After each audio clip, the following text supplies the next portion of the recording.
Gemelos, dos vidas nacidas de la misma sangre, unidas por el destino, y sin embargo, a la garganta del uno del otro. Los reyes gemelos que se mataban entre sí, un trono empapado en sangre y mentiras, es la historia de una rivalidad fraternal, escrita a gran escala, sobre el lienzo de la monarquía medieval, una saga de ambición, desconfianza, traición y, finalmente, fratricidio.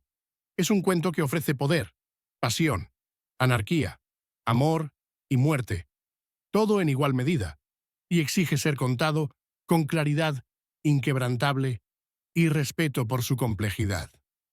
En este primer capítulo, conocemos a las dos figuras centrales, el rey Alain y el rey Bertrand, nombres ajustados para claridad narrativa.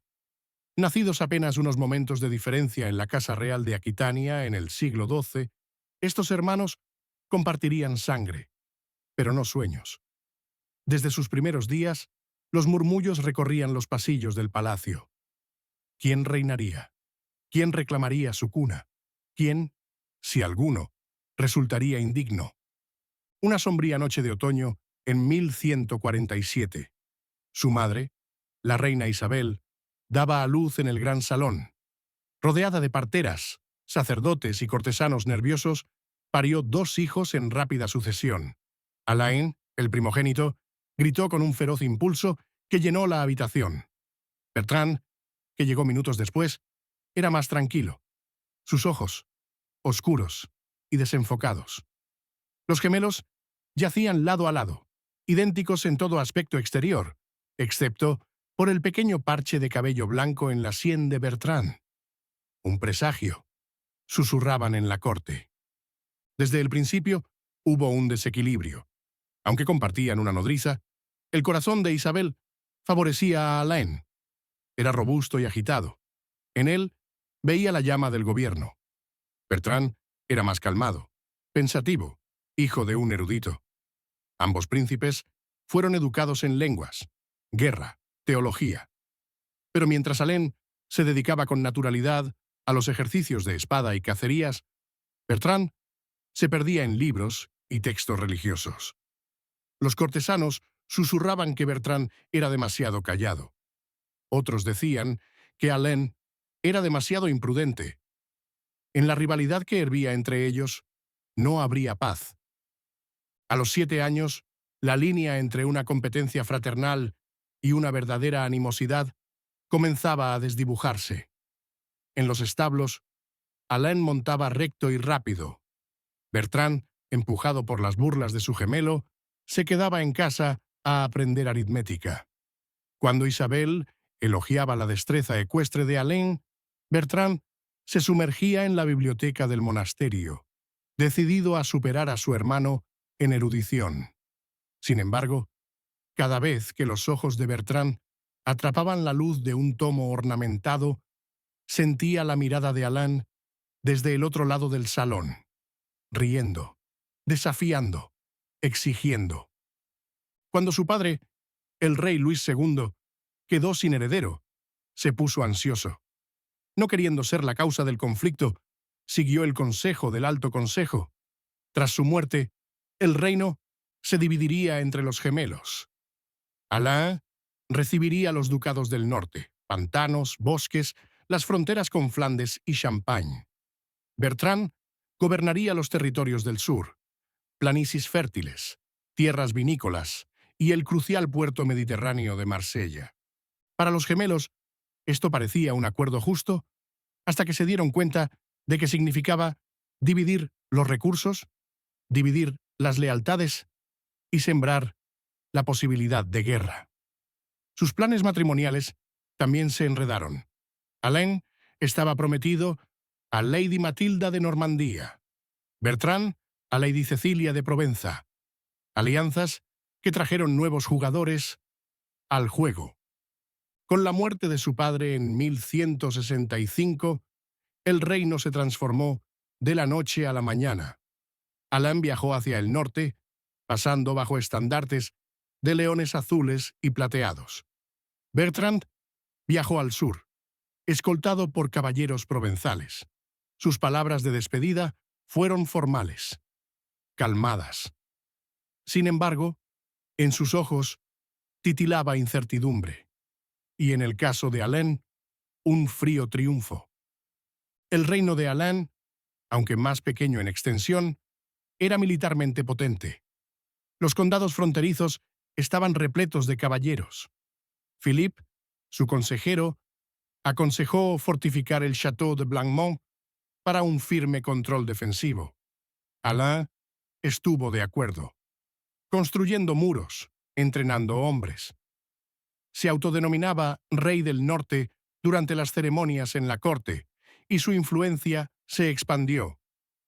Inmediatamente comenzó reformas fiscales y con el consejo de Lady Matilda forjó nuevos lazos comerciales con Normandía y Bretaña. Ganó una reputación fuerte, decidido, hasta cruel. Sin embargo, los consejeros notaron una creciente arrogancia que no toleraba contradicciones. El gobierno de Bertrand, en contraste, siguió un camino intelectual.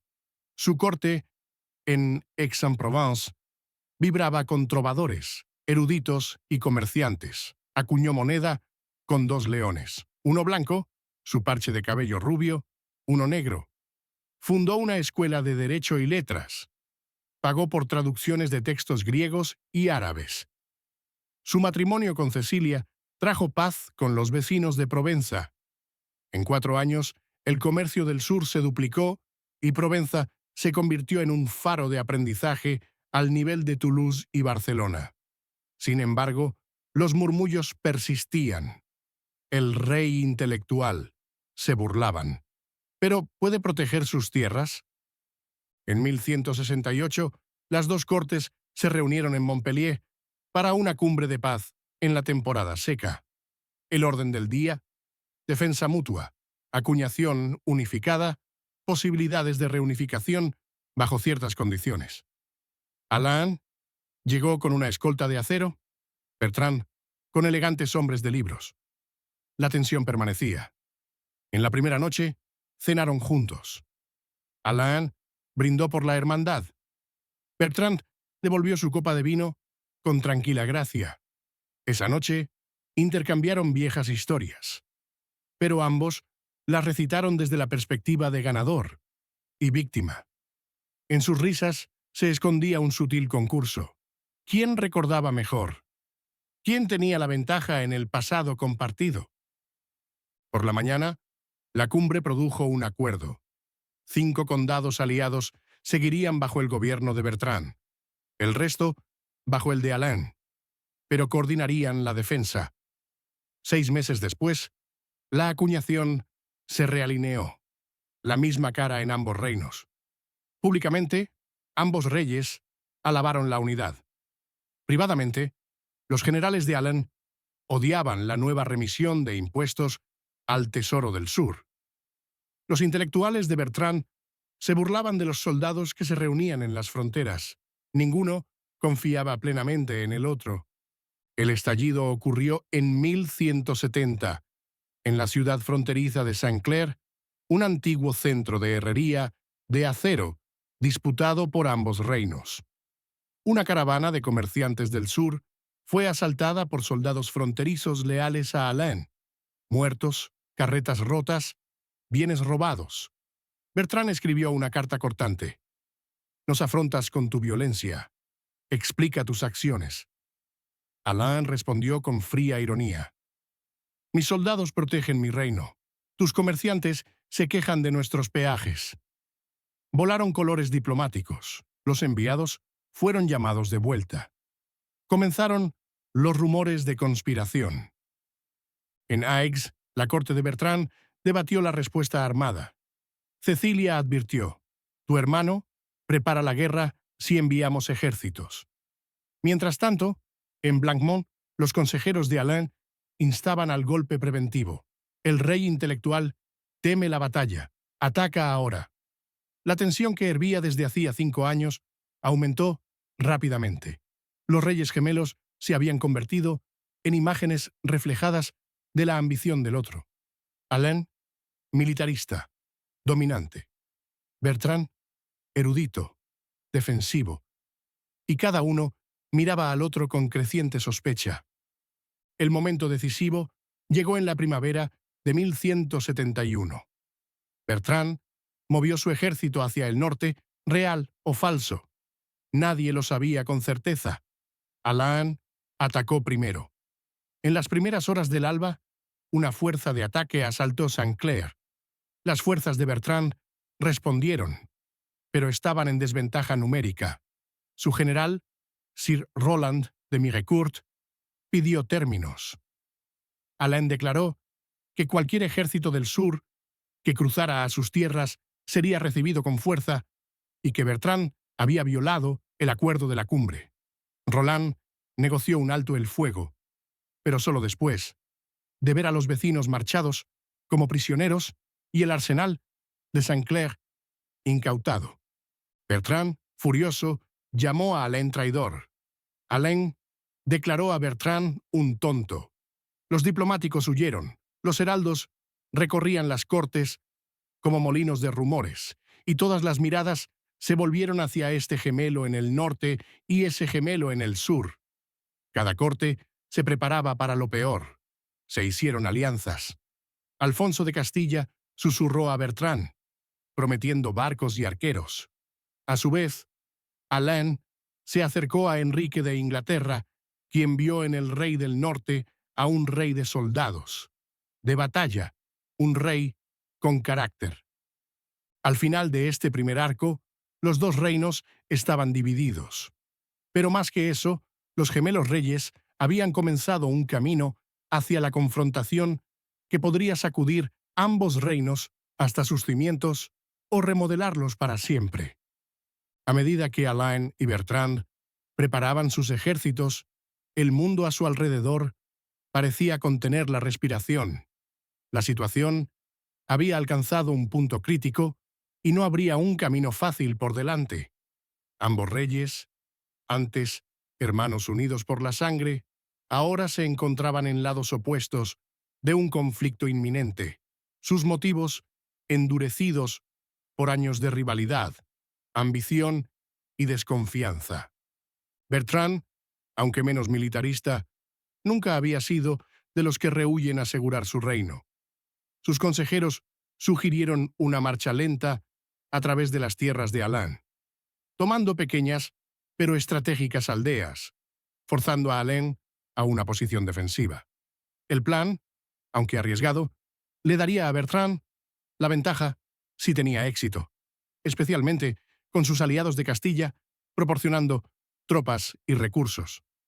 Sin embargo, el rey del sur no tenía ilusiones sobre los desafíos que enfrentaba. Sus fuerzas eran más pequeñas y menos curtidas en combate que las de Alain, pero tenían una ventaja significativa: el elemento de sorpresa. El ejército de Bertrand se movió en silencio, bajo el manto del amanecer, dirigiéndose hacia pasos estratégicos donde las fuerzas de Alain eran débiles.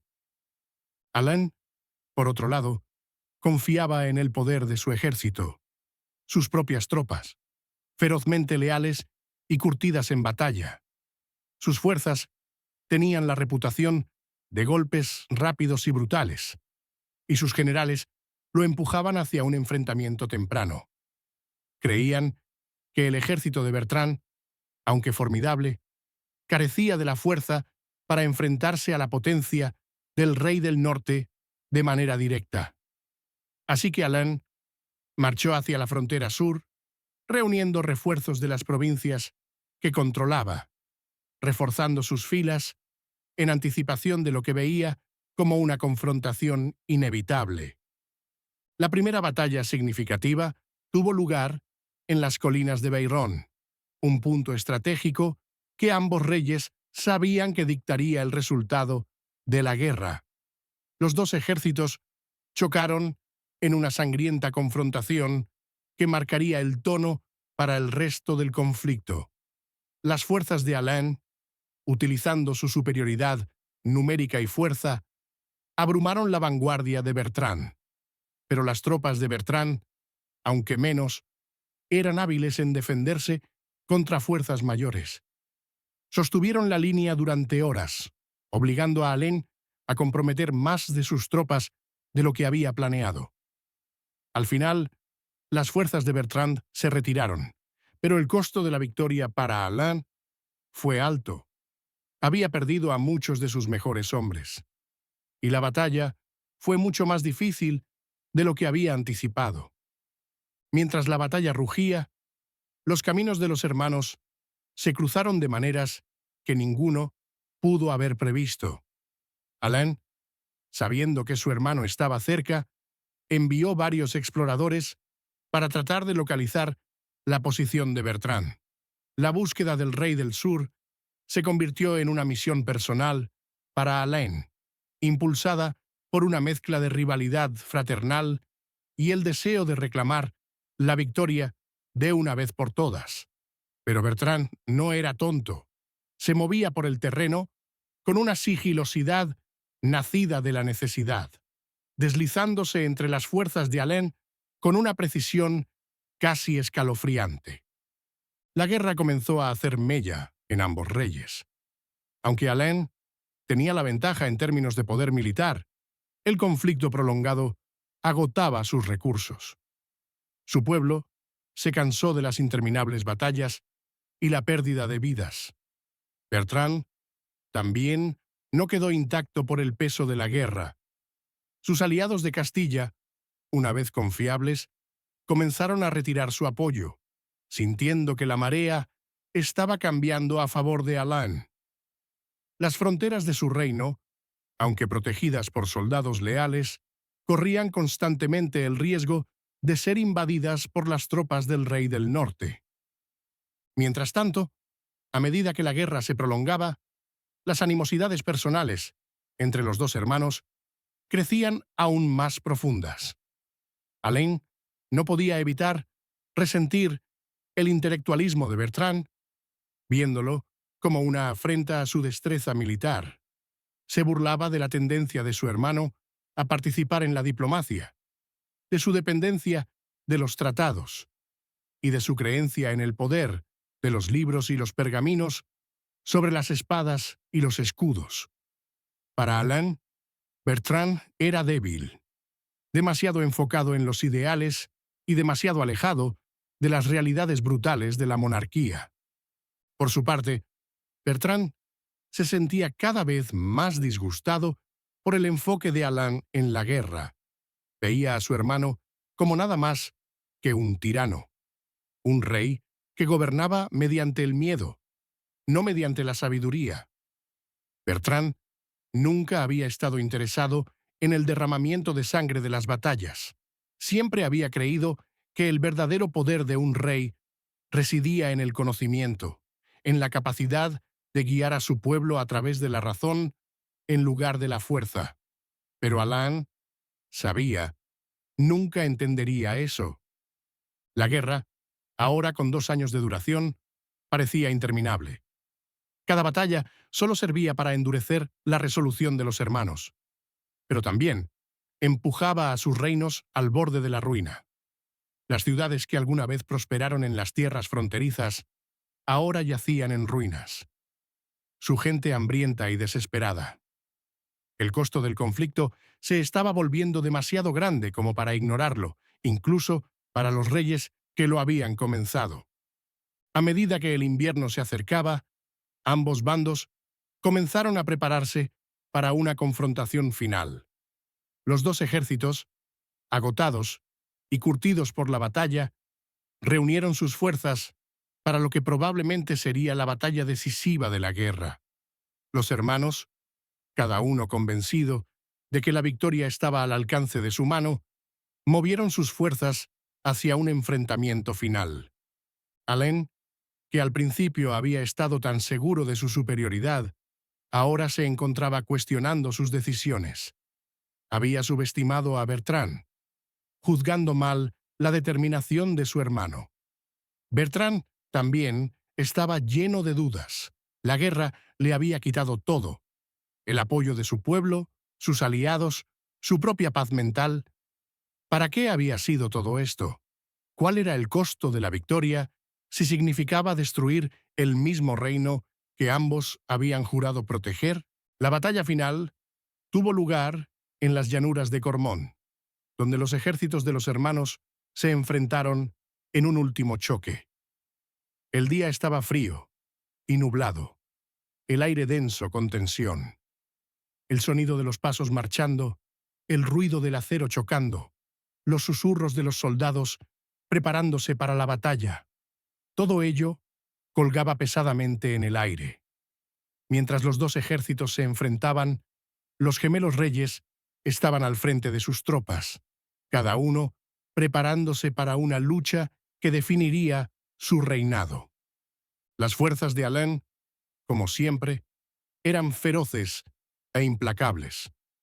Cargaron con la fuerza de una tormenta, rompiendo las líneas de Bertrand con una brutal eficiencia. Bertrand, sin embargo, luchó con una determinación tranquila. Sabía que esta batalla no solo trataba de tierras o poder, era sobre el futuro mismo de su pueblo.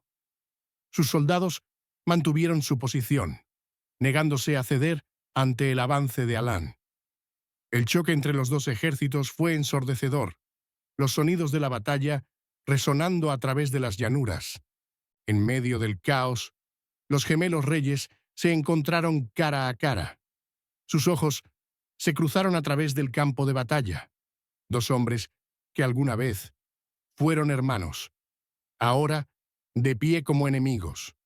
No había reconocimiento en la mirada de Alain, solo un cálculo frío.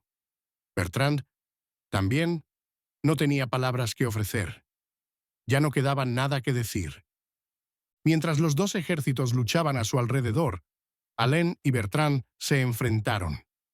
Fue una lucha brutal y personal, una pelea no solo por un trono, sino por el alma misma del reino que una vez compartieron. Las espadas que blandían no eran solo armas, eran símbolos de la amarga rivalidad que había consumido sus vidas. Al final, fue Alain quien asestó el golpe final. Bertrand, debilitado por los largos años de guerra y el costo que había tenido en su cuerpo, cayó al suelo, su vida deslizándose lejos en el barro de Cormón. Alain permaneció sobre el cuerpo de su hermano, respirando con dificultad, su corazón pesado. Por un momento, se preguntó si la victoria valía el costo, pero la respuesta, como la sangre que manchaba la tierra debajo de él, ya estaba clara. Con la muerte de Bertrand, el mundo pareció caer en un extraño silencio. Alain permaneció sobre el cuerpo de su hermano caído, su espada aún goteando con la sangre que se había derramado entre ellos. Por un breve momento, el tiempo mismo pareció hacer una pausa, el peso de sus acciones presionando sobre él como una tormenta. No había alegría en la victoria, ni satisfacción en el triunfo que había buscado durante tanto tiempo. Solo vacío.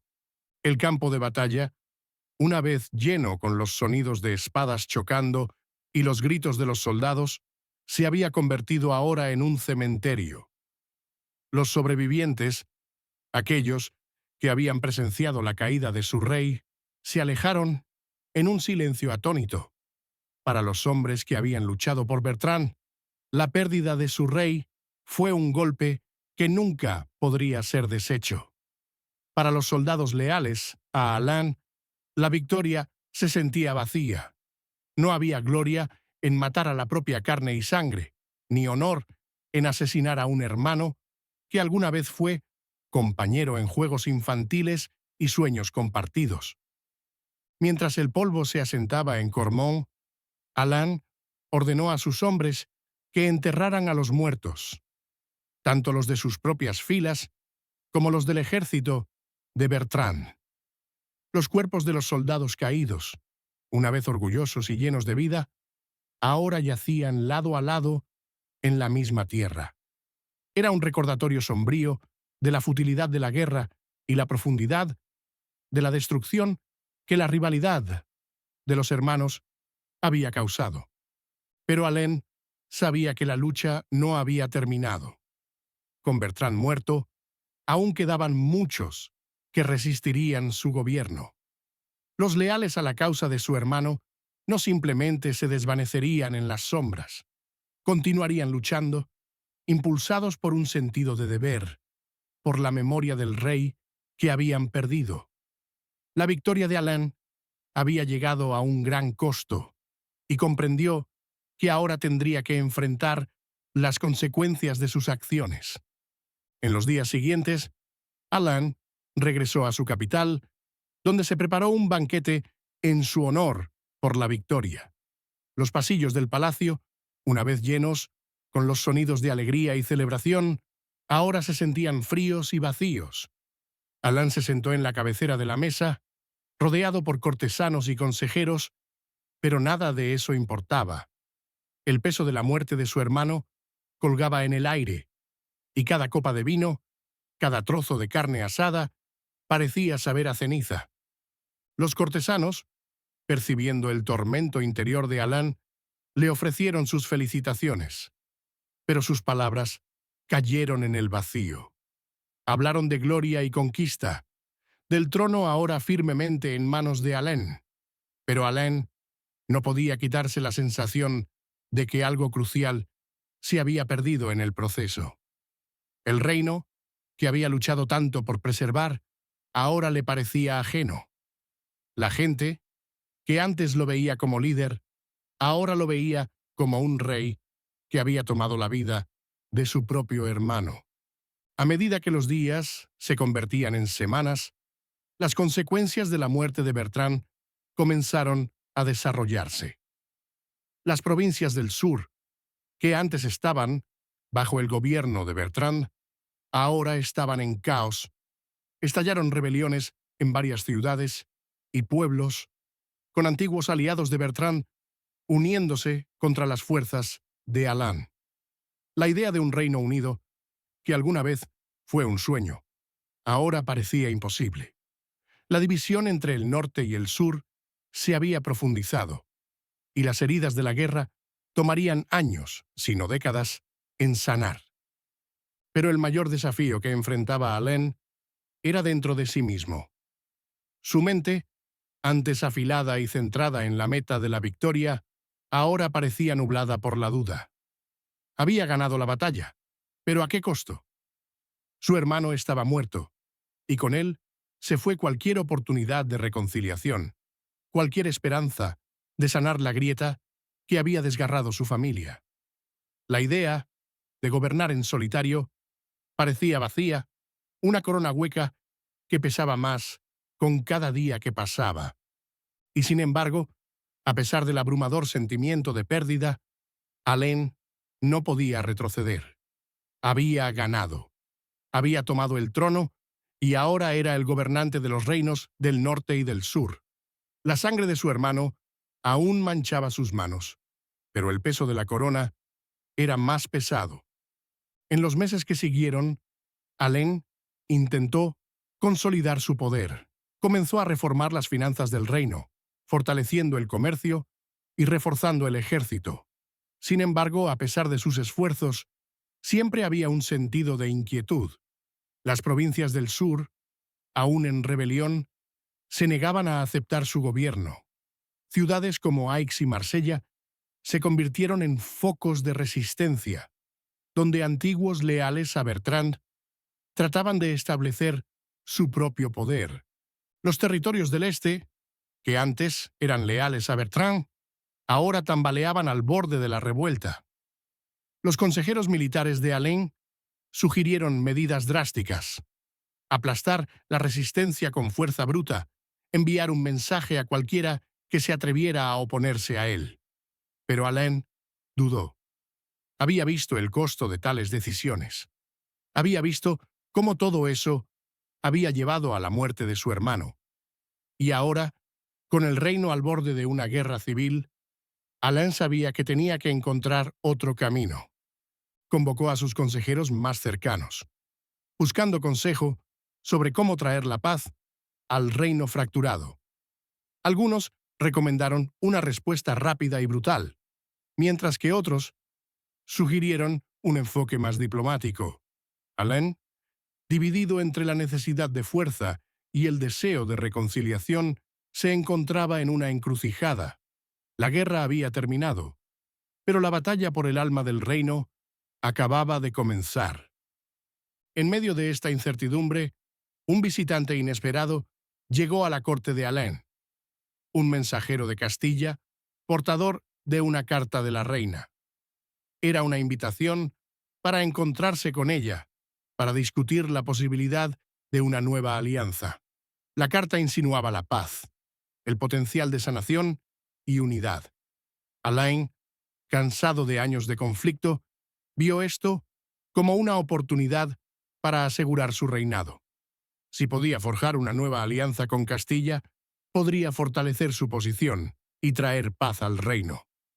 Pero al leer la carta, Alain no pudo evitar sentir una sensación de presagio.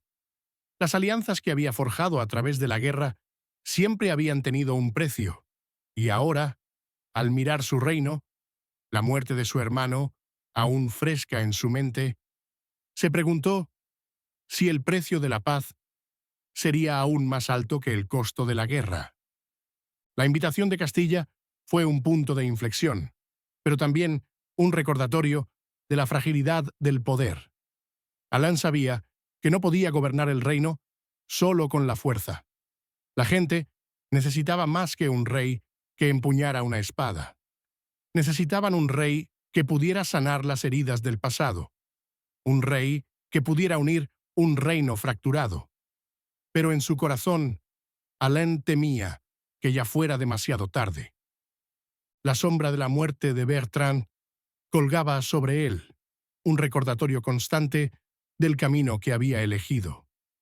Y mientras Alain se preparaba para encontrarse con la reina de Castilla, no podía evitar sentir que caminaba por una línea peligrosa, una que podría llevar a más derramamiento de sangre, o quizás a algo aún más destructivo.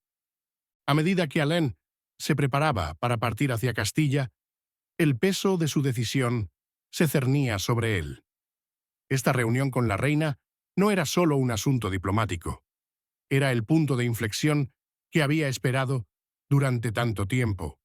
Si se podía asegurar la alianza, no solo reforzaría su dominio sobre el reino fracturado, sino que también podría estabilizar la situación volátil en el sur. Pero en lo más profundo de su ser, Alain no podía deshacerse de la sensación persistente de que su propio papel en el reino había cambiado irrevocablemente por el derramamiento de sangre entre él y Bertrand. El viaje a Castilla fue largo, lleno de anticipación y una mezcla de miedo y esperanza. Alain viajó con un pequeño grupo de consejeros de confianza, todos los cuales llevaban sus propias agendas. Sin embargo, su mente seguía regresando a las decisiones que lo habían llevado hasta ese punto. Cada rostro que encontraba parecía recordarle al rey que había matado, al hermano que había destruido. Al llegar a la corte de la reina, Alain fue recibido con las formalidades que se esperan de cualquier visitante real. La reina Isabel de Castilla era una mujer de inteligencia aguda, conocida por su astucia diplomática. Sin embargo, había una frialdad en su comportamiento que Alain no podía ignorar. Era una gobernante de gran fortaleza, y aunque la reunión estaba enmarcada como una oportunidad para una alianza, Alain era muy consciente de que ella también era una maestra en las maniobras tras bambalinas. Cuando se sentaron frente a frente en el gran salón, rodeados de sus cortesanos y consejeros, la tensión en la sala era palpable. La reina no ofreció inmediatamente un saludo cálido o de gratitud, sino que habló directamente sobre la situación. «Has ganado tu reino, rey Alain», dijo, su voz suave pero calculadora. «Pero las provincias del sur aún te resisten, y tus enemigos siguen ahí. ¿Qué te hace creer que una alianza con Castilla estabilizará tu reinado?» Alain respiró profundamente. Su mano descansando sobre el brazo de su silla, mientras consideraba cuidadosamente sus palabras. Porque sin ella, mi gobierno seguirá siendo frágil. El sur está en caos. Necesito más que solo fuerza militar. Necesito legitimidad. Tu alianza aseguraría no solo mi trono, sino también la paz para el reino. Los ojos de la reina se entrecerraron ligeramente y se inclinó hacia adelante. ¿Y crees que la paz se puede comprar con promesas? ¿Qué pasa con la sangre que derramaste para llegar aquí? ¿Qué pasa con la muerte de tu hermano? ¿Puedes realmente reclamar paz después de tanta violencia? Las palabras cortaron profundamente. El pecho de Alain se apretó al mencionar a Bertrand. Había esperado que la reina fuera astuta, pero no tan directa. Lamento la pérdida de mi hermano, dijo lentamente, su voz cargada con una honestidad que no había expresado a nadie desde la batalla en Cormont. Pero no tengo ilusiones. El reino necesitaba un gobernante, y hice lo que era necesario. La mirada de la reina Isabel no dejó la suya, su expresión inescrutable. ¿Crees que la muerte de tu hermano se desvanecerá con el tiempo, verdad? ¿Crees que la gente olvidará? El sur sigue siendo leal a él. Alain, puedes ganar todas las batallas, pero nunca ganarás sus corazones solo con sangre. Los puños de Alain se apretaron a los lados. Las palabras fueron un amargo recordatorio del camino que había tomado y una realidad que aún no había aceptado por completo. Sin embargo, no era de los que retroceden frente a las críticas, especialmente cuando se trataba de sus propias decisiones. No estoy pidiendo perdón, reina Isabel. Estoy pidiendo tu apoyo. Podemos reconstruir lo que se ha perdido, juntos.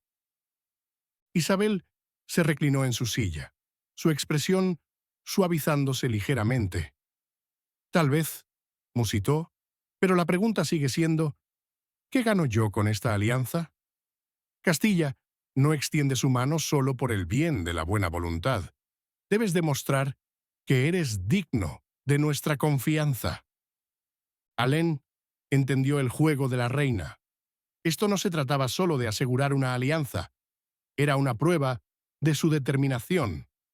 Ella necesitaba ver si realmente tenía la fuerza para gobernar, si podía demostrar que su reino no solo se había construido sobre la conquista militar, sino sobre el gobierno, la estabilidad y el verdadero liderazgo.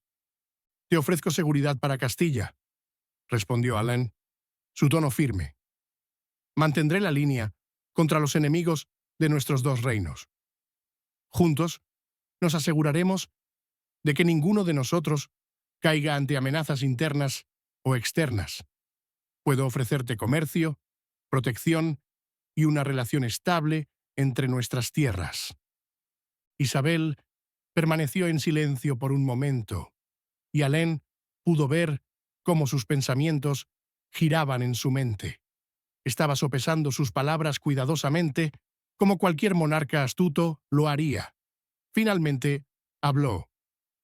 Tu oferta es intrigante, pero ¿qué pasa con la gente de las provincias del sur? ¿Les concederás autonomía o continuarás gobernando con mano de hierro? La pregunta sorprendió a Alain.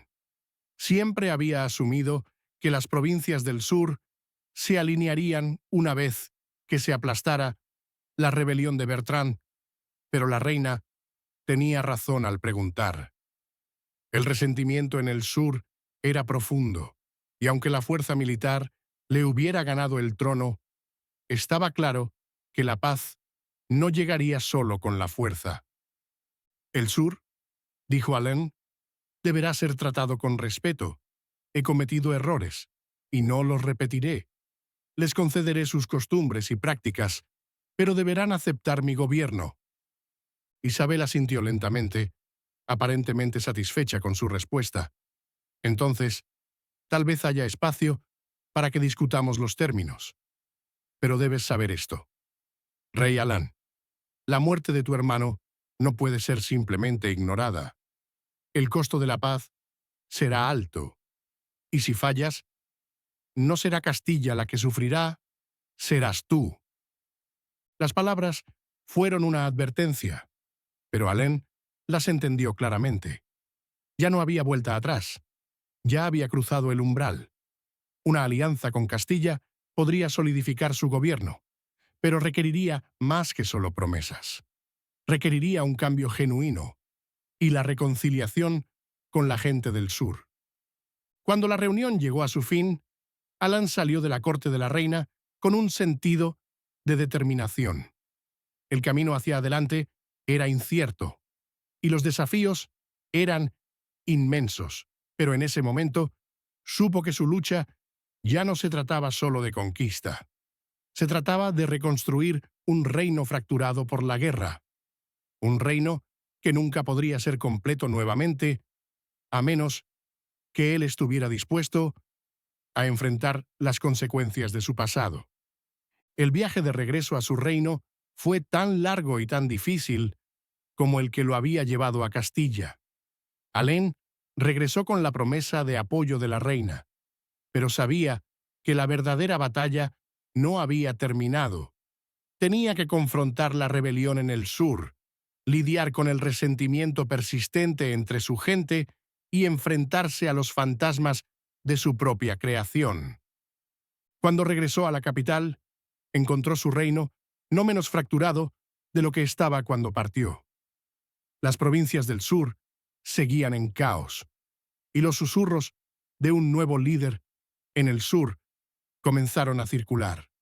La gente no estaba lista para aceptar a Alén como su gobernante, y la tensión entre el norte y el sur era palpable. Su reino era un polvorín, y necesitaría toda su fuerza para evitar que estallara. La tensión en el reino alcanzó su punto máximo.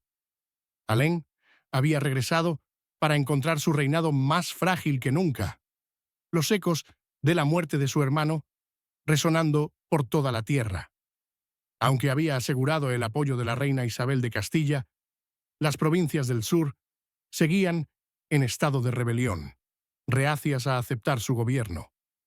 La gente de esas tierras había perdido más que solo su rey. Habían perdido la promesa de estabilidad, de unidad y de un futuro que ahora parecía incierto. Alén, a pesar de sus victorias militares, no podía deshacerse de la sensación de que su éxito había llegado a un gran costo. Y el costo, al parecer, era más que solo derramamiento de sangre. El primer signo de esto llegó cuando le informaron que un nuevo líder había surgido en el sur, alguien que afirmaba ser el verdadero heredero al trono, una figura carismática que había reunido a las personas descontentas de las provincias del sur. Este nuevo líder, que llevaba el nombre de Conde Guillaume, ya había ganado la lealtad de varias ciudades clave y estaba reuniendo apoyo rápidamente. Su mensaje era simple. El gobierno de Alén era ilegítimo, y el sur nunca sería gobernado por un rey que había matado a su propio hermano. Alén sabía que debía actuar rápidamente. La rebelión estaba creciendo, y cuanto más tiempo se dejara pudrir, más difícil sería sofocarla. Convocó a su consejo y expuso sus planes para acabar con el levantamiento de una vez por todas. Sus consejeros sugirieron una campaña militar rápida, atacar fuerte, atacar rápido y aplastar la rebelión antes de que pudiera ganar más terreno.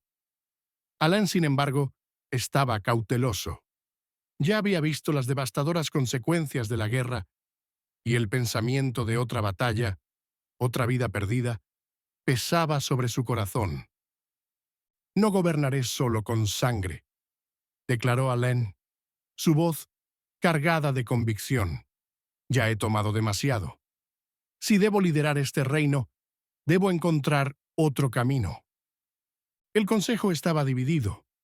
Algunos presionaron por una acción inmediata, mientras que otros, al percibir la duda de Alén, comenzaron a cuestionar su liderazgo.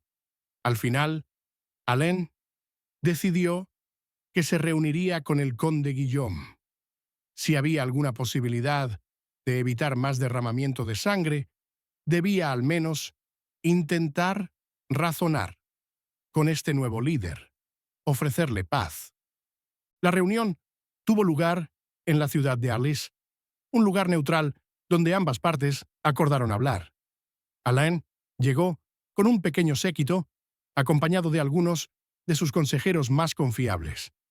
Al entrar en el salón de reuniones, su mirada cayó inmediatamente sobre el conde Guillaume. El hombre era más joven que Alain, con una feroz determinación en los ojos, un reflejo del mismo fuego que alguna vez había ardido en Alain mismo. No había duda de la fuerza en su postura, de la calma resuelta en su voz mientras hablaba con sus seguidores. Cuando los dos hombres se enfrentaron, no hubo animosidad inmediata. En cambio, el aire estaba cargado con el peso de la historia compartida de dos hermanos, dos reyes, dos destinos entrelazados por sangre y destino. Alain pudo ver que Guillaume no era solo un títere, era un líder por derecho propio, alguien que había ganado el respeto de las provincias del sur. Y sin embargo, a pesar del carisma del joven, Alain vio algo más en él, una sombra de la misma ambición que lo había llevado a la guerra contra su propio hermano. «Rey Alain», comenzó el conde Guillaume, su voz firme. «No llegué a esta posición a la ligera. Nací en un reino que una vez prosperó bajo el gobierno de mis antepasados, pero ahora está roto. Tú lo rompiste y mataste a tu hermano por un trono que nunca estuvo destinado a ser tuyo». El corazón de Alain se apretó al mencionar a Bertrand. La culpa, el dolor, la ira, todo resurgió en ese momento, pero tragó sus emociones y se encontró con la mirada de Guillaume con la misma determinación. «Hice lo que creí necesario para proteger a mi pueblo», respondió Alain, su voz calmada, pero firme. «Pero entiendo que mis acciones han destrozado este reino. Entiendo que el sur nunca me aceptará como su rey, no después de lo que hice». La expresión de Guillaume se suavizó, y por un breve momento, Alain vio un destello de algo familiar en los ojos del joven líder, una comprensión compartida, una tristeza mutua por el precio del poder. «Tal vez», dijo Guillaume, su voz más tranquila ahora, «hay espacio para el compromiso. Tal vez este reino aún pueda unirse, pero no será a través de la fuerza. Ya no tienes autoridad aquí, Alain, no en el sur, ya no». Alain sintió el peso de esas palabras. La rebelión se había convertido en algo más que un movimiento político. Ahora era un símbolo de todo lo que había perdido. El trono por el que había luchado, el poder por el que había matado, ahora parecía vacío. La muerte de su hermano, que antes era un recuerdo lejano, ahora se sentía como una presencia constante en su vida. Un recordatorio de lo lejos que había caído. «Estoy dispuesto a dejar ir», dijo Alain, su voz tranquila, pero resuelta. «Estoy dispuesto a apartarme si significa que se puede restaurar la paz. Pero no entregaré este reino sin asegurarme de que se preserve. La gente necesita estabilidad, y haré lo que sea necesario para asegurarla». Guillaume se detuvo por un largo momento, considerando las palabras de Alain. Luego, con un suspiro, habló de nuevo. «Tal vez no sea demasiado tarde», dijo, «pero debes estar preparado para hacer sacrificios. Un reino dividido no puede sobrevivir. Tú puedes gobernar el norte y yo gobernaré el sur. Pero debemos compartir el poder, compartir la corona». El corazón de Alain aceleró. La oferta no era lo que había esperado. No era una rendición total, pero era una concesión profunda. Compartir el trono, dividir el reino, era una idea que alguna vez parecía imposible. Pero ahora, frente a tanta pérdida, parecía el único camino hacia adelante. «Si estás dispuesto a honrar esto», dijo Alain lentamente, entonces estaré de acuerdo. Reconstruyamos lo que hemos destruido. Terminemos esta guerra y encontremos una manera de unir a nuestro pueblo, no con sangre, sino con entendimiento. Guillaume asintió. Entonces, tenemos un acuerdo. Pero debes saber esto, Alain. Este reino nunca será lo que una vez fue. La gente recordará tus hechos, para bien o para mal. Pero podemos asegurarnos de que tengan un futuro juntos. Los dos hombres permanecieron en silencio por un momento, el peso de sus decisiones pesado en el aire. Afuera se podía escuchar el sonido del viento, un suave susurro a través de los árboles. El reino, aunque marcado, aún se mantenía en pie. Y tal vez, solo tal vez, aún había esperanza para él. A medida que Alain regresaba al norte, sabía que el camino por delante no sería fácil. El reino estaría dividido y habría desafíos que superar. Pero por primera vez en años, Alain sintió una chispa de esperanza. Había perdido a su hermano. Su reino había sido destrozado. Pero ahora, tal vez, podría encontrar redención. Al final, no era el trono lo que importaba, sino el futuro del reino, el futuro de su gente y el futuro de los dos reyes que alguna vez estuvieron unidos por la sangre. Y ahora, tal vez, unidos por algo más fuerte, la voluntad de construir algo más grande que su rivalidad. Gracias por ver. Si lo encuentras interesante, aquí tienes otro video interesante.